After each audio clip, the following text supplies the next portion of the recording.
या निमित्ताने आपण सर्वजण एकत्र जमलो आहोत. त्या निमित्ताने मी दोन शब्द सांगणार आहे, ते तुम्ही शांतपणे ऐकून घ्याल अशी मी आशा बाळगते. खड़ी थी सामने मगर कपकपाहट नहीं थी सांसों में. मौत खड़ी थी सामने मगर कपकपाहट नहीं थी सांसों में. वो खड़ा था सीना तानकर आजादी को लेकर, मशाल अपने हाथों में, आजादी को लेकर मशाल अपने हाथों में. मजा ले जो आंखों में बूंद भी पानी आ जाए, मजा ले जो आंखों में बूंद भी पानी आ जाए. इस वतन के खातिर मरने का बस गर्व था उसकी आंखों में, बस गर्व था उसकी आंखों में. धन्य हो माता जिसने ऐसा दूध पिलाया था, धन्य हो माता जिसने ऐसा दूध पिलाया था. जिस उम्र में तुम करते हो हसीना से दिल लगी, उस उम्र में उसने वतन से दिल लगाया था, उसने वतन से दिल लगाया था. और मौत का नाम सुनकर तुम्हारे रोंगटे खड़े हो जाते हैं, और मौत का नाम सुनकर तुम्हारे रोंगटे खड़े हो जाते हैं. वो मौत को सामने देखकर भी मुस्कुराया था, मौत को सामने देखकर भी मुस्कुराया था. जब जब छाएगा इस वतन पर गुलामी का अंधेरा, जब जब छाएगा इस वतन पर गुलामी का अंधेरा, तो यहाँ का हर नौजवान भगत सिंह का लेकर किरदार आएंगे, भगत सिंह का लेकर किरदार आएंगे.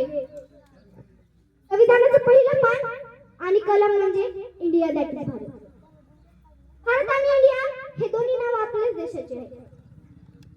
आतापर्यंत गाण्यामध्ये ऐकलंय इंडिया इंडिया, परंतु इंडिया हे नाव कसं पडलं माहितीये का मुलांना तुम्हाला? तर सिंधू घाटीत राहणाऱ्या लोकांना हिंदू असे नाव मिळाले आणि हिंदूला लॅटिन भाषेमध्ये इंडो असे म्हणतात. त्या इंडोवरून आपल्याला इंडिया असे नाव मिळाले. आणि भारत देशाला भारत हे नाव कसे मिळाले माहितीये का? तर रावी नदीच्या काठी आर्य समाज ज्यांचे नेतृत्व विश्वामित्र करत होते आणि दुसरीकडे भारत समुदाय ज्यांचे नेतृत्व राजा सुदान करत होते, त्या दोघांमध्ये युद्ध झाले आणि या युद्धाला दशराजन युद्ध असेही म्हणतात. या युद्धामध्ये भारत समुदायाने आर्य समाजाचा पराभव केला आणि आपल्याला भारतवर्ष हे नाव मिळाले आणि पुन्हा आपल्याला भारत हे नाव मिळाले. परंतु त्यानंतर आपल्या या भारत देशावर अनेक परकीय सत्तांनी राज्य केले. त्यामध्ये गुलाम, खिलजी, तुगलक, मुघल, पोर्तुगीज, डच, फ्रेंच, इंग्रज हे सगळे आहेत. अनेक वर्षाच्या स्वातंत्र्यातून आपली भारत माता 15 ऑगस्ट 1947 रोजी स्वातंत्र्य झाली. हे स्वातंत्र्य का आपल्याला सहजासहजी मिळाले नाहीये, हे स्वातंत्र्य का आपल्याला घरी बसून मिळालेले नाहीये, तर हे स्वातंत्र्य मिळवण्यासाठी अनेक स्वातंत्र्यवीरांनी आपल्या प्राणांचे बलिदान दिले. त्यामध्ये प्रामुख्याने भगतसिंह, राजगुरू, सुखदेव, चंद्रशेखर आझाद, लाला लजपत राय, राणी लक्ष्मीबाई हे सगळे आहेत. किती होतो भगतसिंहांचं वय? 23 वर्ष.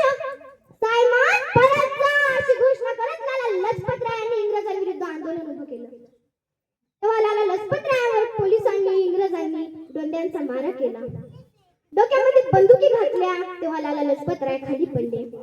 खाली पडल्यानंतर संपूर्ण रस्त्यावर त्यांचं रक्त गळत होतं. लालाजींना दवाखान्यात नेण्यात आले, परंतु ते वाचू शकले नाही. ही बातमी भगतसिंहांच्या कानावर जाताच ते खूप संतापले. इंग्रज अधिकाऱ्यांचा बदला घ्यायचा ठरवून त्यांनी सुखदेव व राजगुरू यांना सोबतीला घेऊन इंग्रज अधिकाऱ्यांवर गोळ्या घालून त्यांना ठार केले. तेव्हा भगतसिंह, राजगुरू, सुखदेव यांना फाशीची शिक्षा देण्यात आली. त्यांची मरतानाची शेवटची इच्छा काय होती माहिती आहे का मुलांना तुम्हाला? तर त्यांची मरतानाची शेवटची इच्छा ही होती, परत परत या भारत मातेत जन्म घ्यावा, परत परत या भारत मातेची सेवा करून त्यांना बलिदान देण्याची संधी मिळावी. ही त्यांची शेवटची इच्छा. इन्कलाब जिंदाबाद, इन्कलाब जिंदाबाद, इन्कलाब जिंदाबाद असं हसत हसत ते फासावर गेले. कोणासाठी लढले हे लोक? त्यांच्या फॅमिलीसाठी लढले का त्यांच्या समाजासाठी लढले? तर ते लढले या भारत देशासाठी, ते लढले या भारत मातेसाठी.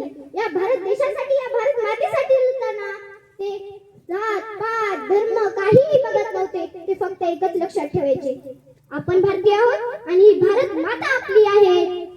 आणि स्वातंत्र्य मिळून अजून 100 वर्षही ओलांडली नाहीत, तर आपण स्वातंत्र्याची किंमत विसरत चाललो. त्या गोष्टींमुळे आपण पारतंत्र्यात गेलो, ज्या चुकांमुळे आपण पारतंत्र्यात गेलो, त्या चुका आपण परत परत करायला लागलो. आता आपण भारतीय कमी राहिलोय, आपण देशप्रेमी कमी राहिलोय आणि आपण जात प्रेमी बनत चाललोय. मी मराठा, मी धनगर, मी कोळी, मी माळी, मी लिंगायत अशामध्ये अडकून आपण एकमेकांनाच आपली वैरी समजू लागलो. महाराजांनी केल्या होत्या, ज्या चुका त्या राजा महाराजांनी केल्या होत्या, याचा फायदा त्या ब्रिटिशांसारख्या इंग्रजांसारख्या शक्तीने उचलून आपल्यावर राज्य केले. म्हणून मला भीती वाटते ज्या चुकांमुळे आपण पारतंत्र्यात गेलो, ज्या चुका त्या राजा महाराजांनी आपापसात लढून केल्या होत्या, त्या चुका आपण जाती जातीमध्ये लढून करतोय.